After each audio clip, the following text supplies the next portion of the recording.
Bonjour et bienvenue dans le nouvel épisode de notre podcast. Aujourd'hui, j'ai décidé de vous expliquer l'expression française le jour J.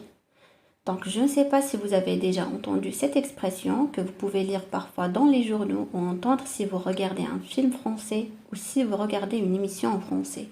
C'est une expression qui est relativement répandue. Mais avant de passer au contenu, je t'informe du fait que tu as un petit cadeau en dessous de cette vidéo dans la description. Tu as un lien. C'est le premier lien qui te permettra de télécharger ta fiche PDF gratuite. Ça reprend tout le vocabulaire qu'on va t'enseigner aujourd'hui. Donc télécharge dès maintenant ta fiche PDF pour ne rien manquer. La lettre J, donc, c'est la première lettre que vous avez dans le mot jour. Et quand on dit le jour J, ça veut dire c'est le jour particulier. Ça veut dire que ce jour représente un événement particulier. Donc, il peut se passer quelque chose d'important, ou ça peut être un jour que l'on attend avec impatience pour une raison ou pour une autre, mais le jour J, c'est un jour donné, le jour qui semble important dans la conversation. Donc, comme d'habitude, je vais essayer de prendre quelques exemples afin que la signification de jour J soit claire pour vous. Vous pouvez par exemple dire « Là, je suis en train de préparer mes examens, je suis à l'université et j'ai vraiment hâte que tout ça soit terminé. J'ai vraiment hâte d'être jour J et d'être tranquille, d'être débarrassée avec mes examens. » Dans ce cas, le jour J, c'est le jour des examens. C'est la date exacte de votre examen. Donc, vous dites le jour J, le jour qui est important dans votre conversation. Un autre contexte. Après des mois de préparation et d'entraînement, le jour J est enfin arrivé pour l'équipe de football.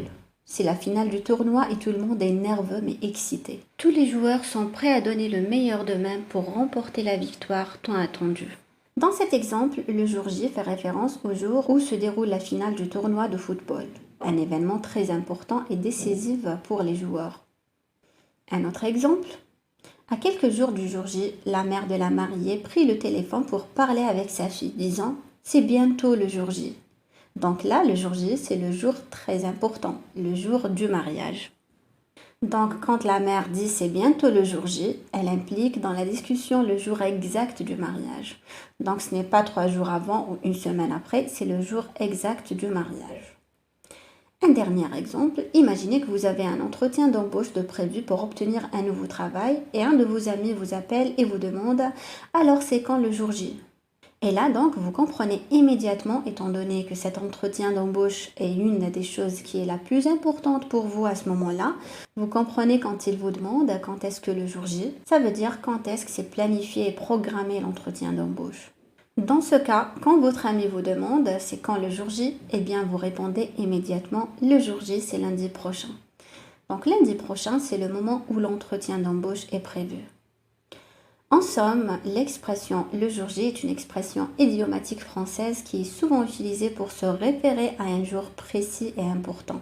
Généralement le jour où quelque chose d'important, d'attendu ou de planifié doit se produire. C'est une manière de désigner un moment clé ou crucial dans le temps, sans préciser la date exacte. L'origine de cette expression remonte à la Seconde Guerre mondiale où elle était utilisée par les militaires pour désigner le jour du débarquement en Normandie. Une opération militaire majeure qui a eu lieu le 6 juin 1944. Depuis lors, l'expression a été largement adoptée dans la langue française et utilisée dans divers contextes pour se référer à des moments importants. Donc si quelqu'un dit le jour J est enfin arrivé, cela signifie que le moment attendu depuis longtemps est enfin là. Que ce soit pour un événement, un projet, un examen ou toute autre situation où une date précise est importante. Dans l'armée, on utilise souvent cette notion de jour J, ou parfois même à l'armée on dit l'heure H. Donc l'heure H, c'est l'heure exacte à laquelle un événement se produit.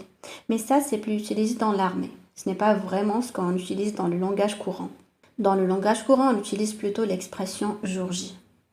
Donc voilà, je suis sûre qu'avec ces différentes explications, ces différents exemples d'utilisation de l'expression jour J dans différents contextes, ça vous aide à comprendre exactement le sens de cette expression. Et c'est une des règles de français spontané.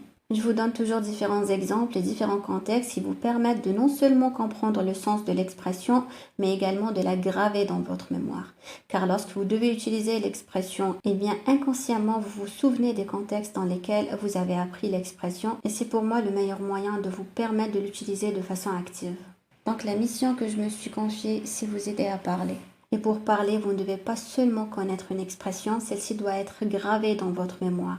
Et une très bonne méthode pour ce faire, c'est d'apprendre des expressions dans différents contextes. Donc là, je m'égare un petit peu du sujet, mais je pense que c'est important de rappeler cette règle fondamentale. Surtout pour les nouveaux membres ou les nouvelles personnes qui écoutent ce podcast et qui rejoignent la famille française spontanée. Donc voilà pour aujourd'hui, j'espère que vous avez aimé ce podcast, donc merci à vous, n'hésitez pas à me rejoindre sur mon cours gratuit sur YouTube. Chacun de mes articles est accompagné d'un fichier PDF qui est dans la description de cette vidéo. Si tu as aimé, mets un petit j'aime, un petit pouce en l'air, ça fait toujours plaisir et ça nous aide à choisir les sujets qu'on aborde sur la chaîne. Et bien sûr, abonne-toi à la chaîne YouTube de Français Spontané en activant les notifications pour ne rien manquer. Merci de m'avoir écouté et je vous dis à très bientôt pour un nouvel épisode du podcast Français Spontané.